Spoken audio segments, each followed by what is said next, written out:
Morning, everyone that's joining us online. Welcome to the second day of this year's 22nd Annual Security Officers Workshop here in Philadelphia. And just a couple of housekeeping issues before we get started. Everybody should know that this year, instead of getting your certificates before you leave, your certificates will be delivered online.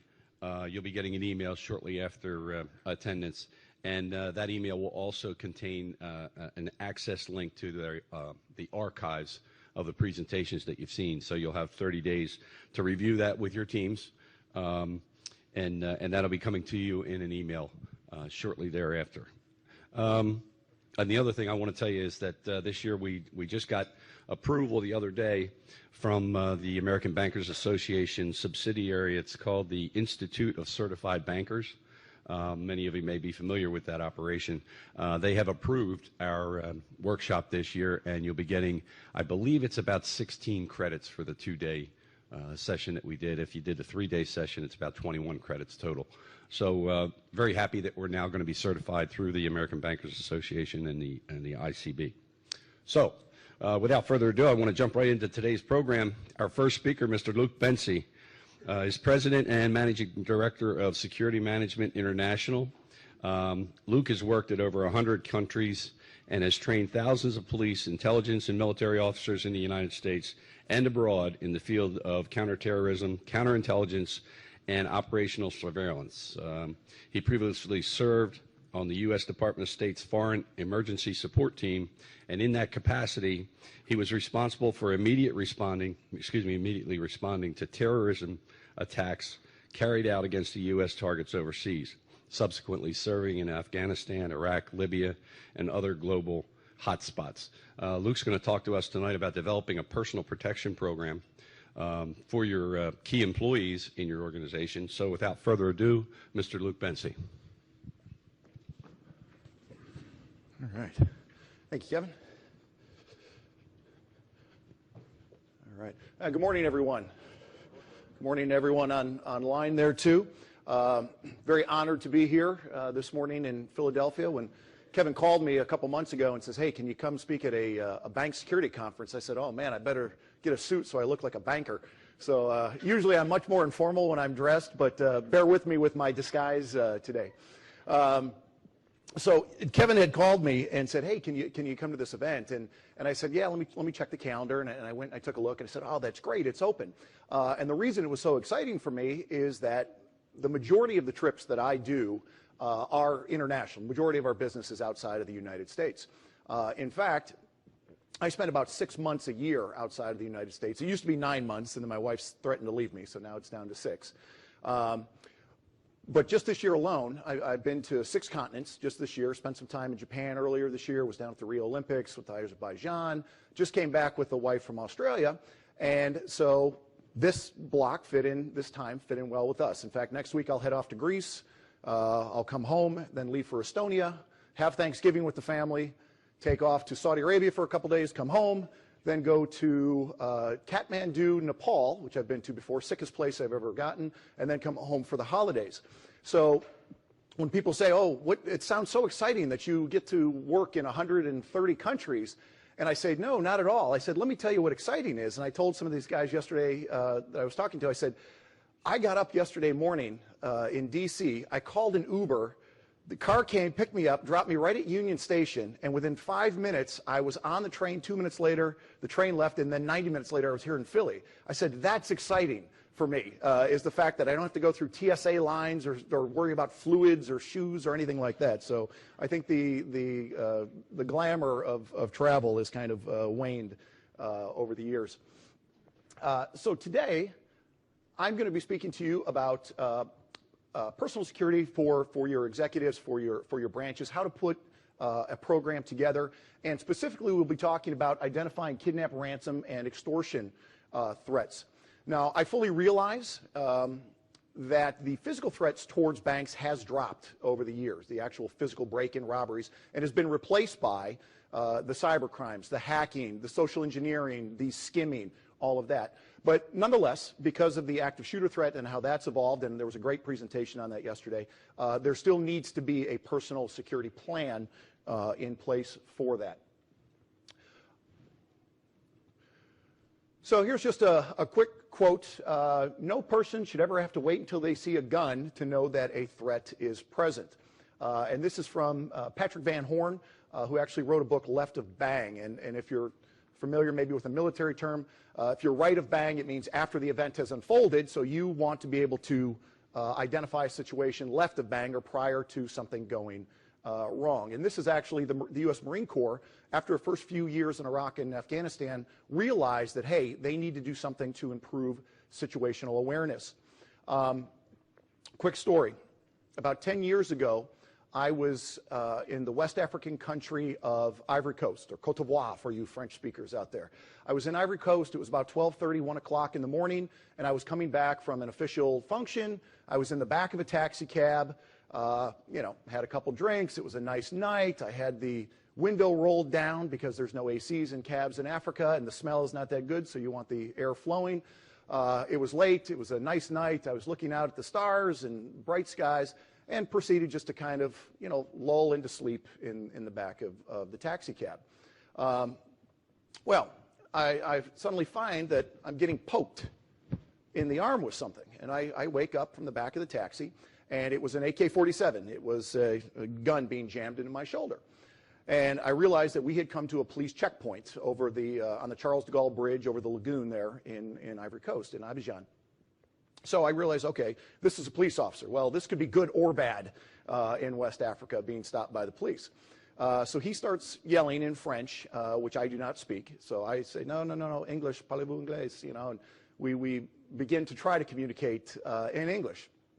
But basically he tells me to get out of the car, so I get out of the car, my hands are up. I mean, that's the most important thing, is to make sure your hands are exposed to the officer.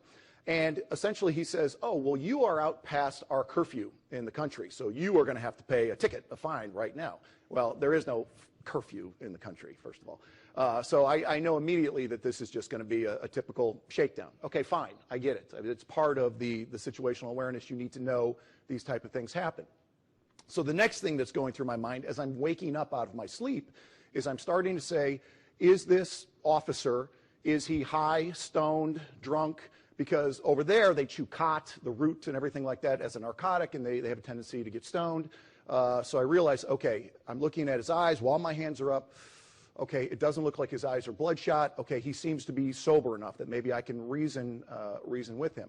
The next thing I was doing, I was looking down at his AK, which was now slung down over his body, and I was looking to see, is there a magazine even in the AK? Because a lot of times in these African countries, they will not provide military or law enforcement with actual bullets because they're afraid of a coup, so it's always just a show. But sure enough, there was a magazine in there, and then I looked to see if is the safety on or is the safety off? And the safety was off, so it's just, if there was a bullet, it would just be a trigger squeeze away. So I didn't want to do anything stupid to excite this person more than that. So while my hands are still up, I explained to him that I'm a diplomat and I've got diplomatic identification. He's demanding ID. So for any of you who've been to Africa, you know all your shirts in Africa, your pockets are in the front. You always have shirts in the front in Africa for a couple reasons. One, if you keep your pockets down here, the little kids, they come and swarm you in mobs, and then their hands are in their pockets. You don't even feel it, and they take your wallet, your cash, and all that. So all of your cash is always in your front pocket. The other thing is, too, if you start making a dumb reach or move, oh, my ID, yeah, sure, and I reach back here, who knows what this guy could do? He could think I'm reaching for a weapon. So in Africa, hands are up, unbutton the pocket. With this hand, I hand him my diplomatic passport. He still doesn't seem to be grasping the fact that what he's doing is wrong, and he's still demanding that I am not going to leave the checkpoint until I pay him some cash. I get that. So I reach into the other pocket, and I say, how much is the fine? Which he understands and says, well, how much you got? So whatever I had in my shirt pocket, I took it out and I handed it to him. The other thing that I kept in my front shirt pocket as well was a notepad with a little mini pen. And I take it out, and he sees that I'm doing this, so I'm not making any sudden moves. And I say to him, I say, officer, you're doing a great job. You really are. I mean, this is great. You're enforcing the law. In fact, tomorrow, our U.S. ambassador is going to have lunch with your president. And what I would like to do right now is I'm going to be in that meeting, by the way, and I'm going to take your name down and tell the president that you did a fantastic job of enforcing the law, enforcing the curfew in this country, and all of this. I said, what is your name? And he's just kind of looking at me. He said, your name. So he gives me his name, or he gets that, and I write it down. So then he goes and he talks to the taxi driver in the front of the car and kind of says, hey, what's this American talking about? And so the taxi driver, who speaks pretty good English, explains what's being said. And the next thing you know, the cash is handing back, and he's giving me a siren on his motorcycle escort back to my hotel, goes in, salutes, and everything like that. So situational awareness. So you say, okay, neat story. What's the point of this? How does this relate to domestic bank situational awareness? I will get to that, I promise. Okay. So talking about domestic bank robberies. These are some statistics from the FBI here. 2014, 3,961 robberies, up a little over 100. In 2015, the 2016 statistics I couldn't find online. I'm sure I would defer to you for whatever your FBI liaison contact is for what those numbers would be this year. Okay. So just a few famous cases. So I try to dig in this to do a little research on what are the actual kidnap, ransom, and extortion threats to the banking industry. And this is sort of what I came up with, and I'm sure a lot of you will maybe have more stories. But the first one of the most famous ones that kept coming up was the love connection abduction cases in Tennessee, where they were taking bank executives' families, taking a child, whatever, hostage, and saying, hey, bank executive, I need you to go in, make a big withdrawal if you want all your kids to have all their fingers, things like this. In cases in Connecticut, California, and Tennessee, there were the incidents where the family members that were taken were strapped with explosives. Now, I think in every one of the cases it was not real explosives. I think they were inert, but I still don't think anybody wants anything that looks like an explosive strapped to them. More serious note, Dan Short was a bank president. This was several years ago in Arkansas. Bank manager, he was taken into the bank I don't think it was over the weekend, but they took him into the bank. They made him make a large withdrawal, and then they found his body the next day in a lake in Arkansas. This goes back 20 years, but it brings up a good point. Bank branch manager's family was selling a puppy in the newspaper. A criminal came to the door, used that as a way to gain access to the family, tied up the family, and then had the bank executive go and make withdrawals of large deposits of cash. Now, that was 1995. Long time ago. That's when we were still using newspapers. The internet wasn't even around then. But think of today, Craigslist and all these things where you're selling something, you're inviting someone to your house, your social media postings that, oh, I'll be here, I'm going there, this is where I am right now. My brother-in-law sold a guitar. He's a musician. He sold a guitar off Craigslist, one of these things, and told the guy, hey, $500, come to the house. Guy called him up, came to the house, and the guy handed my brother-in-law a check. And my brother said, hey, sorry, man, cash only. And the guy goes, oh, cash only, and pulled out a gun and says, now you're going to give me the guitar, and then took the guitar from that way. So it would have been very easy for him just to push his way into the house if that's what he had desired to do. And then a more large-scale crime, the Northern Bank in Belfast, two executive family members were taken, held hostage, and that resulted in a crime of $50 million U.S.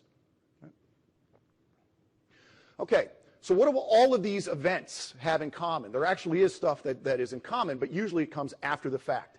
And that's 90% of all the victims recall later saying, oh my gosh, yes, there was something suspicious that I should have recognized, that I should have paid attention to.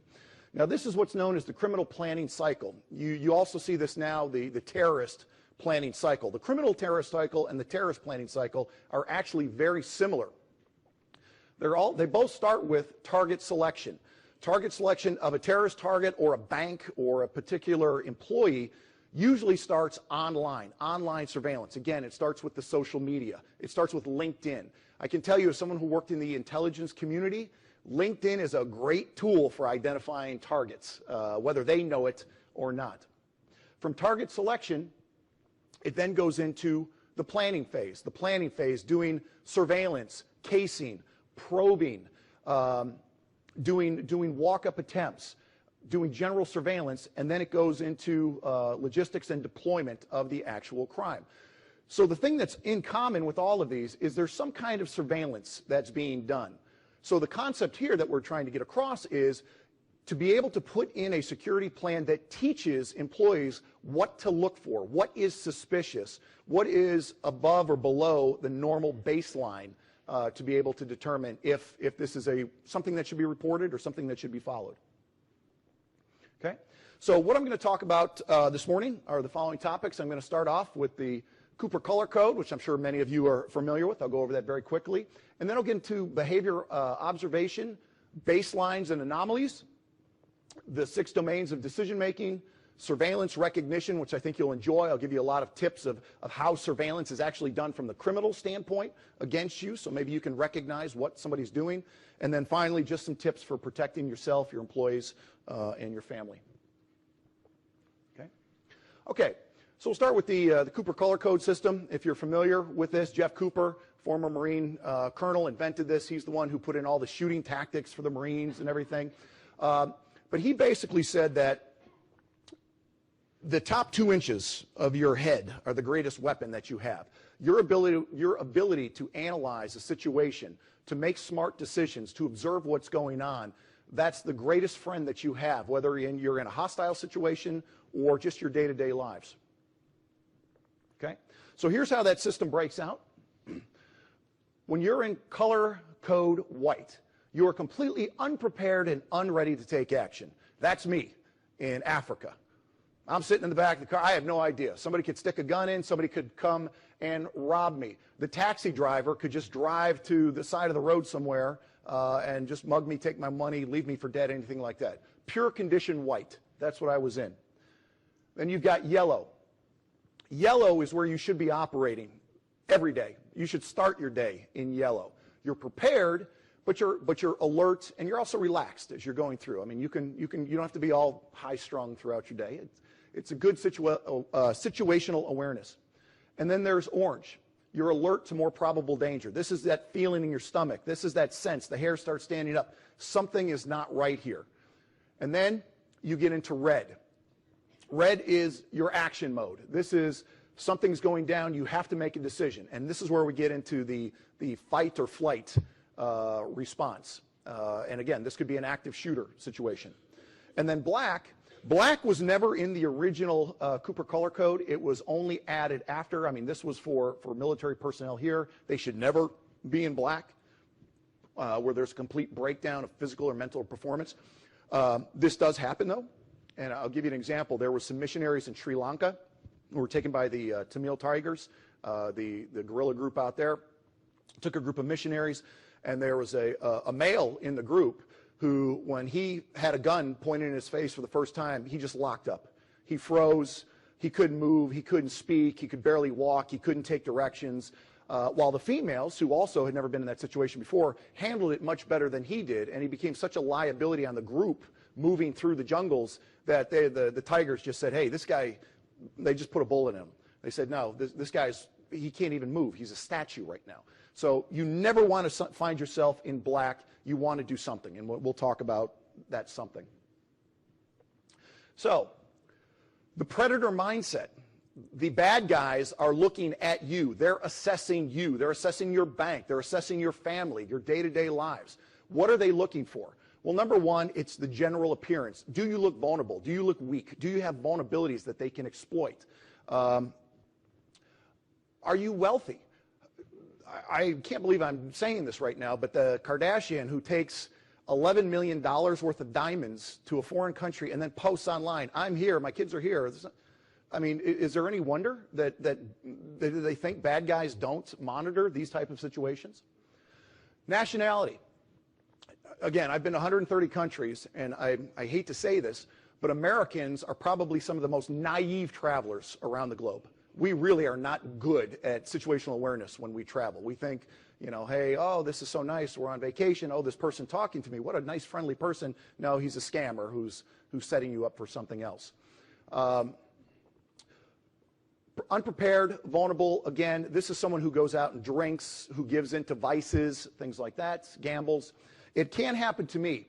I see this all the time. If you remember, 25 years ago, the kids, remember, used to backpack through Europe. That was the big thing to do. You'd backpack through, and you had their American flag patch on the back of your bag, and you'd talk with the British kids, the Swedish kids, the German kids, and all of that. And you have this mindset, oh, gosh, we're just kids backpacking through Europe. Nothing's going to happen to us. This is great. It's Europe. It's safe. And then the last one, confidence. This is from the predator's mindset. Confidence of no prosecution. So in Brazil, we have my wife's Brazilian, and we have an office down there. We're down there all the time. In Brazil, you have a better than 90% chance of getting away with murder down there. So basically, it's less than 10%. You kill somebody, and you got a better than 90% chance you will get away with it. The police will not catch you. So think about this now. You're robbing a bank. You're robbing someone at an ATM. You're the bad guy. You're the predator. You're saying, all right, so I'm going to rob her as she's at the ATM. Well, if I leave her alive, she can identify me, and then my odds of getting caught are better. So you know what? I'm just going to kill her. So that's the kind of mindset that your enemies could be in. And the criminals read our body language. They read our Cooper color code just as we do. So even if you're, a small person or whatever, you can still carry yourself and not be the target as someone who's big or who's taller, but yet is in a state of white. Okay? So basically, your color state determines whether or not you're going to be a target. Okay? Here's just a few examples of condition white. Woman talking on the phone, unprepared to take action. Condition yellow, this is where you should start your days. So you see here, you see this woman here, okay, she's clutching her bag with one hand, seems to be alert, she has another hand free if anything comes up. And then you got the millennial here. What are they? Kids face down in the phone, just going through life looking like that. Anybody could come and rob them. And again, I said that we do a lot in Brazil. In Brazil, if ever you see a woman walking on the street in Brazil, and some of you ladies may do this already, they will always walk against traffic on a sidewalk. So in other words, nobody can come up on a road behind them from a van or something like that, pull them into a van. The bag is always slung across their body with the purse side facing a building, never facing a street. Nobody in Brazil carries a cell phone like this. It's always through the headphones, and the headphones are always run through the bottom of the shirt and comes out this way because somebody could come by on a motorcycle, a motorbike, and just yank them right off. And iPhones, there's no Apple in Brazil because of the socialist rules down there. They don't allow it. So it's a high. If you think iPhones and Samsungs are expensive here, try going into some of these countries with protective economies that don't allow that. It really becomes a target. And when we took people down, Olympic sponsors down for the Rio Games, and that was the hardest thing that we had to do, was to educate these people. Don't be using the ATM machines. White-collar crimes, skimmers are on every single ATM. Don't walk around with your iPhones. Leave the jewelry at home. All of these things. Condition orange. Condition orange, this is something's not right. Something is out of the baseline of the norm, so you're a little bit on edge, you're alert, you know what's going on. And then red. Red is, again, like I said, the fight or flight. Now, I'm a natural-born coward. I prefer to run than engage with any kind of physical confrontation or situation. But the point is, when you're in condition red, do something. Do something, even if it does mean running, screaming, kicking, whatever. Do something. They say in most kidnapping situations, your best chance of escape is right at the point when somebody grabs you. The bad guy is hoping, sometimes expecting, that you're just going to give in and get into that van or whatever it is. They're just going to allow themselves to push in the house. That's what they're expecting. If you fight back, you scream, you do anything, you surprise them. And now you change the tables, even if it's slightly, you're doing something. And again, black is just pure panic. It's just, you can't do anything. And again, who's to say, depending on the situation, what you would do? I mean, you always think that you would do something. You always try to prepare, you always train for the worst, but you never really know what you're going to do until you're put in that situation. Okay, so let's talk now a little bit about how you improve your observational skills here. So we're basically going to talk about identifying your threats based on the cues from things that you see in your everyday lives. So you can use 4 specific skills for this. The first one is your situational awareness. The next is the sensitivity to baselines and anomalies, which is very prevalent and something that you can build into your bank programs. Your critical thinking, and then your decision making, and I'll go over these. So the first one, behavioral or situational awareness, knowing the environment and the people around you. I mentioned that my wife is Brazilian. My wife was actually a police officer in Brazil. She comes from a police family. Then she went to work. She actually worked for ESPN. She was the head of security for international security for ESPN. So she's very savvy. She's much more savvy even than I am. In fact, she yells at me. She says, hey, when you're in the United States, you are conditioned white and yellow. She says, yeah, when you're overseas, you're a different guy. But when you're in the U.S., you're just too comfortable in the U.S. and you don't pay attention to things that are going on around you. And that's probably true. I spend so much time in war zones and hotspots that when I come to the U.S., I'm like, I'm in the Marriott in Philadelphia. What could happen to me here? You know, and you don't think about that. Where she, on the other hand, is always alert. And a perfect example, we were in São Paulo, Brazil, and we were coming from a dinner. And if you ever spend time in Latin America, you know that a dinner in Latin America doesn't start till about 11 p.m. And usually goes into and this is like on a Monday or Tuesday night, you know, and then you're expected to be at work at 8 a.m. But it was 4 a.m., and we were coming back from a restaurant. My wife was driving, because I do not drive in São Paulo. I've driven in Afghanistan. I've driven in Iraq. I will not drive in São Paulo. It's that dangerous. So she's driving, and I'm in the passenger seat. And again, I'm in my conditioned white phase. You must think this is all I do. I'm sleeping in the right-hand passenger seat. And suddenly, my wife turns the wheel hard, jumps over the median into oncoming traffic, pulls the wheel back, and then continues to drive straight as nothing happened, and then just starts changing some songs on the radio. I wake up, what are you doing? What's going on? What's going on? And she says, oh, don't worry about it. Just a couple guys came up on a motorcycle next to our window, and the guy in the back pulled a gun. And as soon as he pulled the gun, I just ran him off the road into oncoming traffic. I said, is he dead? I don't know. And she just kept going. And I said, well, how did you know that this was coming? And she says, everybody in Brazil knows. When you see two people on a motorcycle, the first guy is the driver, the back guy is the guy who points the gun and makes the robbery. Dummy, what do you mean, you know?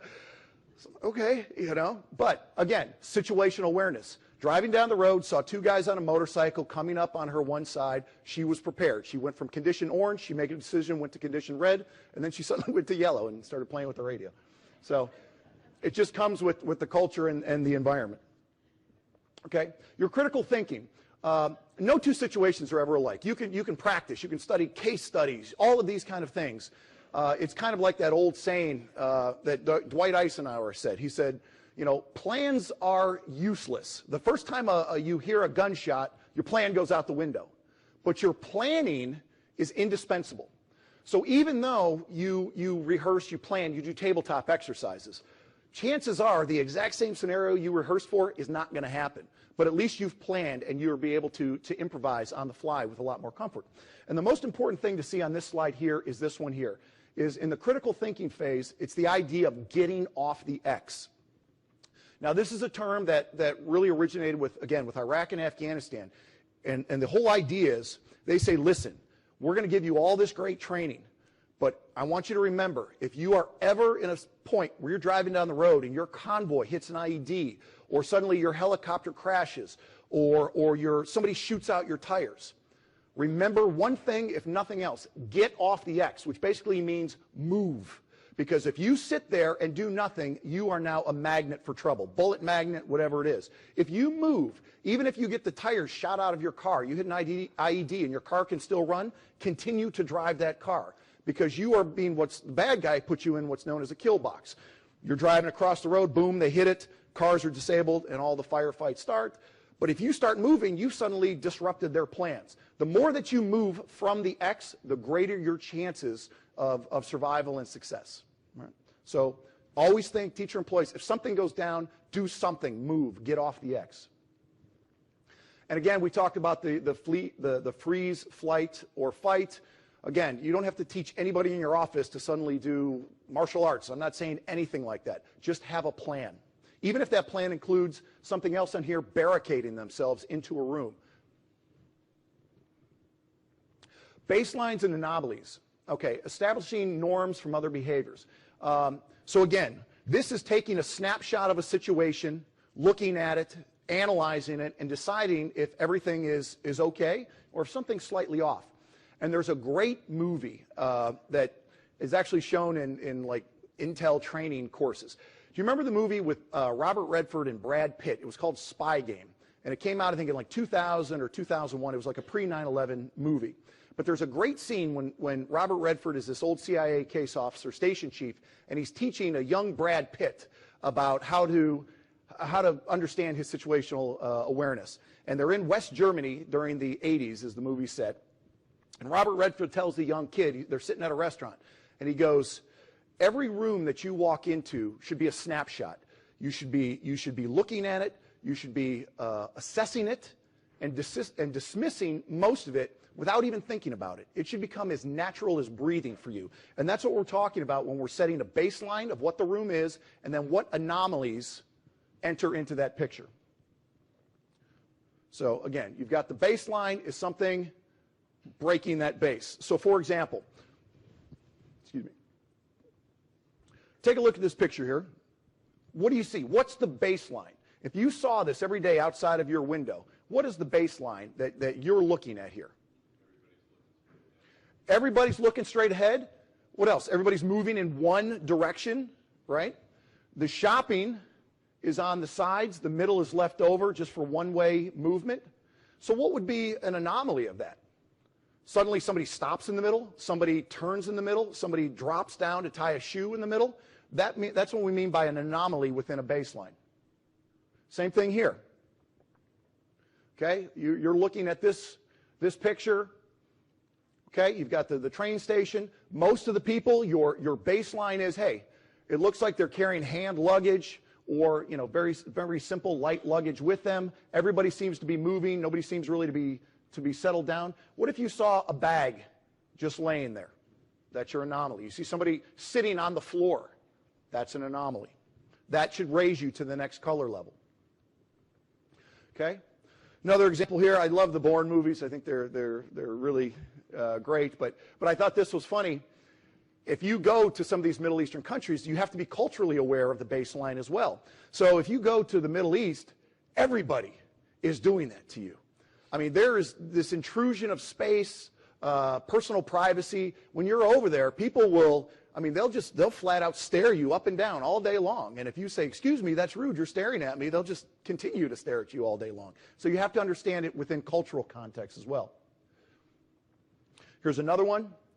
Everybody's moving through the queues and suddenly somebody underneath. So if you put this in terms of your bank and training your people, you say, okay, what's your baseline? Everybody comes in and out of the bank. There's a system. Now somebody comes in and, well, they don't come in. They stay outside the window. They're just sort of loitering outside of the window, and maybe they're on a phone. Okay, does that break the baseline? Is that an anomaly? Maybe, maybe not. Maybe they're just waiting for their spouse or somebody who's maybe parking the car. But now, let's say they come, they're loitering outside the bank, and they have a big bag, a big satchel. Okay, does that break the baseline? Now, let's say they come into the bank, but instead of going right to the teller window, they suddenly go right to the bathroom. Things like this. Little things like this should break the anomaly and should take you up to a next level. And it's not just the security people in the bank. It should be every person in the bank should be aware of what's the baseline in the bank, what could be considered an anomaly, and as soon as they see something like that happen, boom, everybody's jumping up to the next color level just in case. Okay, 6 domains of making quick decisions. Okay, so these are sort of the personal cues that can help you, and these are great for security. This is great for anything you do in life, dealing with your kids, playing poker, whatever it is. So the first one, Kinesics. So Kinesics is sort of the telltale lies. If anybody here plays poker, you know when you play poker, you're always looking for that guy across the table. What's his tell? What's he do subconsciously when he bluffs? So we worked a lot with the Customs and Border people at JFK, and they would tell us how they would spot people when they come in and lie into the airport. So they would say to people, foreigners, or not foreigners or Americans, they say, sir, what is the purpose of your business today here in New York City? And if it was men, the number one telltale sign for men who were lying or acting suspicious, the men would go right for their temple and start scratching their temple as they gave the answer to the officer. For women, if they had a necklace, they'd do this thing where they'd run their finger across their necklace, or they might go and stroke their neck a little bit. And again, it wasn't a flat-out lie, but it meant they were nervous about something, okay? Another thing with Kinesics and everything is they would say to a foreigner, they would say, where are you coming from today? Oh, I'm coming from London, or I'm coming from Germany today.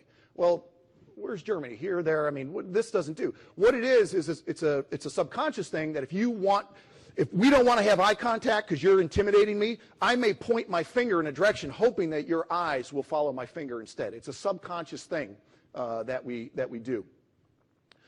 And one other thing too, Americans, when we lie, and again, not everybody, but again, according to the Customs and Border people here, your U.S. taxpayer at work, if you say the word just, this is known to be a telltale sign of somebody who might be lying. So if you say, sir, why are you withdrawing $20,000 from the bank today? Oh, I just need it because I'm wiring it to my wife. I'm just. You use the word just in your sentence. That's what they say. I don't know.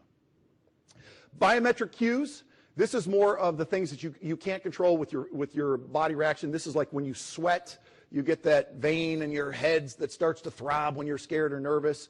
You get the Jimmy arm or the Jimmy leg. When you get scared, you start to shake a little bit. Proxemics. This is when somebody gets close to you. And again, this is culturally, you have to put it in the context of the culture you're in. In the Middle East or in India, people will stand this close to your face, strangers. And you're like that, But to them, it's all perfectly well and natural. In the Middle East, men, if they like you, will grab your hand and hold your hand with you as you walk down the street. So every culture is slightly different. Other cultures, we in the United States, we like to have a 2-foot, 3-foot standoff distance with people. We like our little bubble of space. But when you go to Japan, there is no bubble of space. It's people are on you. They're physically touching you when you're on the subway. Geographics. Now, geographics is sort of that. We've all seen it. We're all driving. We're lost, and we end up in the wrong neighborhood. And suddenly you're like, you know what? This is not the right place that we should be right now. That's geographics. Okay? Iconography. This is, and I think somebody talked about it yesterday, your graffiti that you see on the wall, the tagging or things that are marked. And a really good example I have of this is I used to spend a lot of time in Lebanon, in Beirut. And if you drive in southern Beirut, Beirut's a wonderful country, one of the most beautiful places in the world. But when you start driving to southern Beirut, you get into the Hezbollah-controlled zones. And the way that you can quickly distinguish that is you start seeing the Hezbollah charity boxes along the side of the road. Every few hundred meters, you see it. And then you see this 10-foot cutout of Ayatollah Khomeini on the side of the road. And then you start to realize, hey, yeah, we should be reading the signs here. This is not where we want to be right now. Okay? And then the last thing is atmospherics. And atmospherics is something that was really brought into a lot of the military folks. If you were in Iraq or Afghanistan and you were driving a convoy, well, you would see the kids kicking the soccer ball every day. You'd see the men baking bread. The women would be, cleaning clothes or something like that. And you did this on a routine time every day. But then one day you drive down the street and nobody's out there, and you're thinking, okay, why aren't the kids kicking the soccer ball? Why isn't the guy making bread over here? It's because the locals know something you don't. Something in the atmospherics is off. There could be an ambush or something coming. We need to get off this road or we need to turn around, whatever it is. Okay? So those are your sort of 6 domains, your 6 cues to help you out. Okay? Deciding to act now. So let's say you see these cues. What is your decision to act? Are you going to, they say the rule of 3. You see 3 anomalies, and then that should be the decision and act. Well, in some cases, all it takes is 1. It really depends on the situation. If you see somebody coming in and you think that you see the print or the outline of a weapon underneath their shirt as they're in the bank, that might be your only anomaly that you need to elevate up or do something. You don't need to maybe wait for 2 more things to happen to confirm that you're in a tough situation. Okay?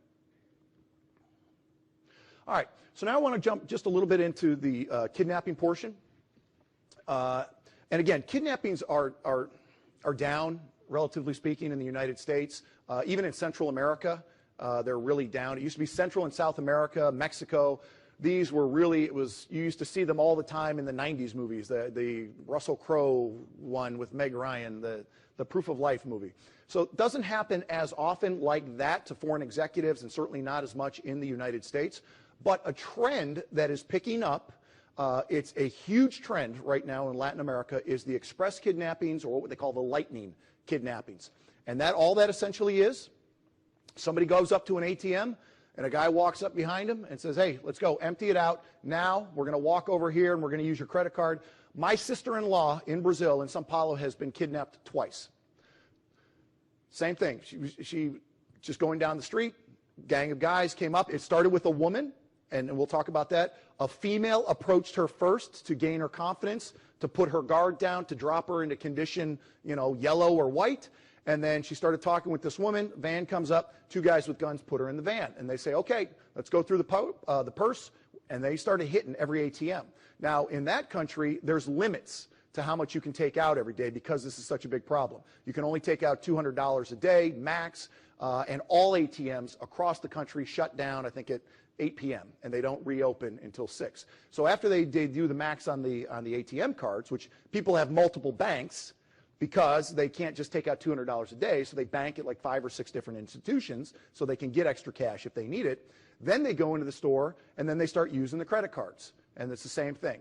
And then when it's done, when everything's maxed out, they drove my sister-in-law on both occasions up to the favelas, to basically the slums or the shanty towns part of Brazil. They drive her up there, and then they just kick her out of the car, and then she has to find her way back down, find somebody to borrow a phone to call family and come meet her somewhere. So she was lucky she wasn't raped or killed or anything like that, but you can see what an easy crime that is, and nobody really cares about their faces being seen or anything like that. I mean, the technology's not there to identify like we have here in the United States, but again, it's a concern, it's a threat. So the positives of kidnappings, if there is that you're going to have a 90% survival rate if you are kidnapped, all right? That's the good news. It's in the kidnapper's best interest to keep you alive. You are a bargaining chip, a negotiation chip for them. What you want to do is, they always tell you, the first thing, if somebody gets in your house, abducts you, anything like that, takes you ransom because they want your family member to get money out of the bank, build a rapport. You have to show that you're a human being with this person. Don't sit there and curse this person out. Oh, you bastard, how could you do this to me, you loser.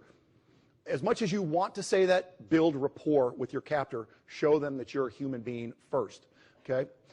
When you do that, they will start building a trust with you, and it will give you more of an opportunity if you get the chance to escape later. The negatives of a kidnapping is possible execution. Again, it's a very rare case. There was the case that we showed at the very beginning with the one bank executive in Arkansas. But you could be in captivity, very uncomfortable for extended periods of time, taped up, bound for extended periods. Sexual violence is always, a reality of it. Mental disorders that come from being in this kind of situation. And I think that Tamia really gave a great example yesterday, and I'll jump into Stockholm Syndrome later, but how you really do become reliant upon your captor, and they find ways mentally to play with your mind. And then lack of proper nutrition or medical attention. Now, in the banking world, or at least we see in the movies, hostage or siege situations always seem to be more prevalent. The difference really between a hostage situation and a kidnapping is a hostage situation, time is on your side in a hostage situation. The more time that passes in a hostage situation, the better your chances of survival. Whereas a kidnapping, it could be the opposite. Okay? So if we talk about the phases of a kidnapping, this is what they go through if they're looking to identify you or one of your family members.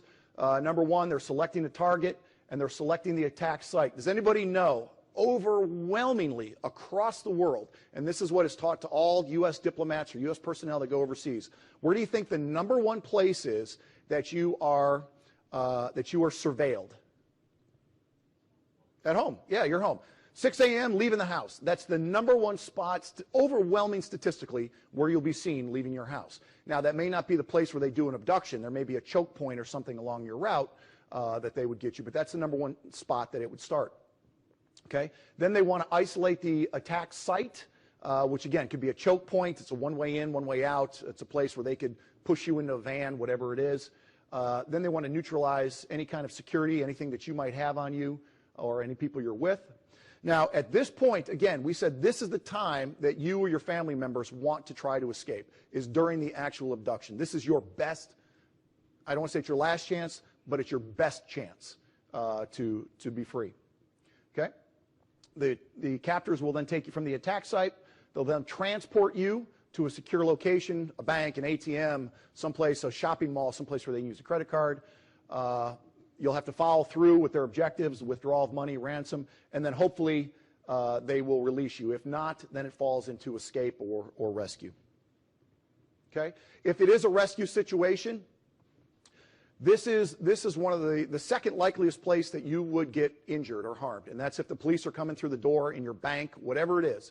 If the police come through to help out your situation in the bank, stay on the floor with your hands out. Don't try to assist the police. Don't stand up and say, that's the guy over there, because you don't know what could happen to you in return. The police are going to be a little bit jittery coming in, so just stay on the floor. Don't try to help. Keep your hands visible and empty. As I mentioned, with Tamia's great talk yesterday about Stockholm Syndrome, this is a hostage from Flight 847, TWA, if you remember that. One of the hostages came out and said, oh, they weren't bad people. They let me eat. They let me sleep. These guys weren't bad. So they fall into this dependency upon their kidnappers. And then, of course, Patty Hearst, probably the most famous case of Stockholm Syndrome. Okay? So now, with the time we got left, I want to talk a little bit about surveillance.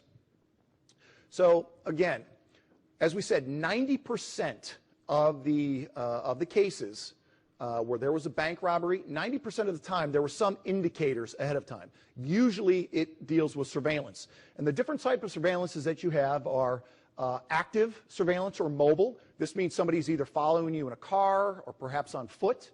You may have what's called passive or fixed surveillance. This could be somebody, staking out your house, staking out your bank. They're across the street at a fixed location, across the street in a window. They're setting up a cart, a hot dog stand, a shoe shine stand, whatever, across from your bank or location. Zonal, this is where, as if you're driving to work in the morning, you drive through different zones, and a different team or different person puts eyes on you as you move through that zone. There's a technical one where somebody could slap. Nowadays, you can track your kids with their iPhones. It used to be you'd have to put these big blocks, slap on people's cars to track them. Nowadays, it's easy. You can get any of these spy little gadget shops, buy things smaller than this remote that you can slap on a car and track somebody's location that way. And then there's a combination of all of these. Okay? Surveillance is either done overtly or discreetly. The good news is, domestically here in the United States, chances are that if somebody's doing surveillance against your home, your bank, anything like that, they're probably going to be somewhat amateurish, that there should be better indicators for you if you know what to look for. Okay? So what are you looking for? So you're looking for people who are checking their watches as you go past them. As you go by, they immediately get on the cell phone to make a call. Anything that doesn't look normal. Strange calls that you may get on the telephone at odd hours where people hang up. The person doing surveillance is not going to be like something out of a CIA movie where he's in a trench coat and a hat, although I will tell you a funny story. I was in Turkmenistan a dozen or so years ago. Now, Turkmenistan, if you don't know, it's one of the old Soviet republics that lasted after the fall of the Soviet Union, and the leader, Turkmenbash, he's dead now, but he was behind Kim Jong-un at the time, and Saddam Hussein for the most icons of him, statues of him. Every home had to have a picture of him, every school, I mean, you name it. I mean, he was really an eccentric guy. But I remember I went into the country, and it's like something out of an old Dr. Zhivago Soviet movie. I mean, that's how backwards and lost in time this country is. But I would come down to breakfast in this old hotel, and there would be a guy, big Russian guy, the mustache, the handlebar mustache, the hat, the suit, the old 80s clothes, reading the paper, just like something out of a movie. And then I'd go out, he'd follow me. I'd go to a restaurant, he'd come into the restaurant, So in some places, it's going to be that easy, but in your cases, probably not. Okay, surveillance is not always conducted alone. There's this image, this stereotype that it's going to be one guy parked in a car right across from your bank keeping eyes on you. Not really, okay? Surveillance, when two males are conducting surveillance, it's a little bit more high profile, okay? It's going to draw your attention. It's going to break your baseline. Two guys walking outside your bank is going to be an anomaly, maybe. A male-female might not be. They could just pretend to be a couple, holding hands, whatever it is. But it's got to be culturally acceptable. In the U.S., a man and a woman together, culturally acceptable. Two females are virtually invisible. I used to work on a government surveillance team. The best surveillance people we had were these two little old ladies who worked as a team. They walked dogs, all this kind of stuff. They could go anywhere, get anywhere, take pictures, you name it. So two women in general, are better at conducting surveillance than men. And then as a group, that can be sometimes advantageous. So let's say there's a group of people outside your window, whatever they're doing, playing soccer, playing basketball. I mean, we've used that as a cover and stuff before as well. And you can basically get away with whatever you're doing. Okay, you don't want to make assumptions of females, of elderly people, kids, taxi drivers, any of these. Mentally unstable or handicapped. It's funny, right after 9/11, the U.S. Capitol Police started using, there's a lot of homeless in Washington, D.C., so the U.S. Capitol Police started using undercover officers dressed as homeless people to go hang out in front of like the Capitol and the monuments and stuff in D.C., and what they found was the homeless guys are very territorial. So if an officer would go lay on a park bench, for a few hours, an actual homeless would come up with his group of guys and start kicking them and saying, hey, this is our spot and everything. Don't underestimate them, but it's for sure. And then I've been to Morocco more times than I can count, and the Moroccans always use shoe shine people. Every single shoe shine person has a cell phone that's provided by the government. Mexico's the same thing. You go to Mexico, every shoe shine kid is provided with a little cell phone from a narcotics dealer. And the narcotics dealer tells them, hey, if you see a gringo or you see law enforcement coming by, you pick up that phone, you just hit speed dial #1, and if you're right, you're going to get a nice toy the next day. So all the shoe shine kids in Mexico are in on, looking for doing counter surveillance. Okay, a few more indicators. The banana team, this is something that if you see outside, let's say you're in your bank and you see two people and they look like complete strangers standing on the opposite side of the street. We call this the banana team. This guy's over here, he's doing his surveillance. That guy's over there, he's doing that surveillance. And then all of a sudden they start talking, and then they come together, talk, and then they split and go back again. That's called the banana team. They're supposed to be complete strangers. They're not supposed to be working together. Something happens that they have to come and communicate, and then they split back apart, and then they're strangers again. The cockroach, this is one of those things, you go outside of your property, and all of a sudden the people who are there, they just scatter like cockroaches. They just take off in the other direction. They get they just turn and walk away real quick. The ostrich, this is this guy. This is the real amateur who's going to be standing behind a post or something, kind of doing one of those, thinking that nobody sees him. The voice of God. This is great. This is probably one of the most realistic things that happens with real-life surveillance teams. And I'm so happy that James Bond movie did this. In Casino Royale, at the very beginning of the movie, the guy's touching his ear. Daniel Craig is talking to his buddy as they're doing surveillance. And the guy says, what did you say? And James Bond keeps saying, stop touching your ear. And then sure enough, the bad guy sees this guy touching his ear, and he knows that he's under surveillance. And then the last one is the deer in the headlights.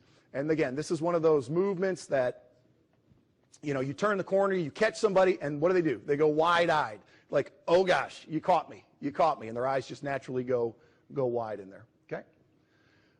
A few things with vehicles, repeated times, locations. Vehicles are a little bit easier to identify, believe it or not. Watch for people who are parked in key locations. Ask the questions, why is that vehicle parked outside of our bank? Why has that vehicle been there? And what you want to get into the habit of doing, we used to call it narrative driving or narrative walking, that you always make mention. This is what people do when they're overseas and they're worried that somebody is going to put them under surveillance. As you drive down the road or as you walk down the street, you say, you're driving, you look in your rearview mirror, red Toyota Corolla, blue Honda hatchback. And you're just calling these things out. You're driving, you're calling out names of vehicles and colors. And then, let's say, an hour later, you're driving on another part of town, blue Toyota hatch. Wait a minute, I said that earlier today. and then all of a sudden your level goes up, and then you look. And it was funny, when after the Cold War fell, all the old KGB guys got with the old CIA guys, and they used to say, the CIA guys asked the KGB guys, they'd say, how did you guys know that we were conducting surveillance on you? And the KGB had the best answer. They'd come back and say, listen guys, you guys are great at changing out your disguises and using little old ladies and all of this kind of stuff and wearing fake beards and all of that, but you guys never would change your shoes. You guys would go on these operations, but you'd wear the same pair of shoes. So the KGB would do the same thing. KGB, as they were walking through the streets of Washington, D.C., would say, red and gray, pink Nike shoes, and they'd just be saying in their head, black Nike shoes. And then later on, when they were someplace in town, they'd be walking red, gray Nike shoes. Oh, wait a minute. I've seen her earlier today. So what you should be doing or telling your bank employees is, hey, when you're sitting at your teller window all day, look outside your window and start naming the cars. And if you get in this habit of doing this do it twice a day, what you're going to find is, we used to do this at embassies. Okay, the security people at embassies were taught, look out your window, just name the cars. Blue Toyota, gray pickup truck, white